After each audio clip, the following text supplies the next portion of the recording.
నా నిజం గెలవాలి పర్యటనప్పుడు రాష్ట్రం వ్యాప్తంగా నేను తిరిగినప్పుడు చేనేత కార్మికుల్ని చాలామందిని కలిసి వాళ్ళు పడే ఇబ్బందులు కష్టాలని నేను తెలుసుకున్నాను. చేనేత వస్త్రాలు మన తెలుగు రాష్ట్రాల్లో మంగళగిరి, వెంకటగిరి, ఉప్పాడ, పోచంపల్లి, సిరిసిల్ల, గద్వాల్, ఖాదీ ప్రసిద్ధి చెందినవి. నూలు సేకరించినప్పుడు బట్ట నేసే వరకు ఆ కార్మికుడు పడే కష్టాలు, ఇబ్బందులు ఎన్నో. అతను ఆరోగ్యం కూడా లెక్క పెట్టకుండా ఆ బ్లీచింగు, యాసిడ్ మధ్యన నుంచుని అతను బట్ట నేస్తున్నారంటే మనం అందరం ఒకటే ఆలోచించాలి. వాళ్ళు పడే ఆ కష్టం వాళ్ళ బిడ్డల కోసం, వాళ్ళ కుటుంబం కోసం, వాళ్ళు ముందుకెళ్ళటానికి వాళ్ళు ఈ అన్ని ఇబ్బందులు ఎదుర్కొని బట్ట నేస్తున్నారు. అందుకే మన అందరం ఆ చేనేత కార్మికులు వాళ్ళు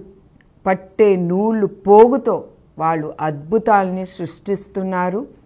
చేనేత అన్నలకు సంఘీభావంగా రాబోయే పండగ రోజుల్లో మనం చేనేతర వస్త్రాల్ని ధరించి నేతన్నలు ఆనందంలో మనం కూడా వాళ్ళతో పాలు పంచుకుందాం. మన చేనేత, మన సంస్కృతి, మన సాంప్రదాయం.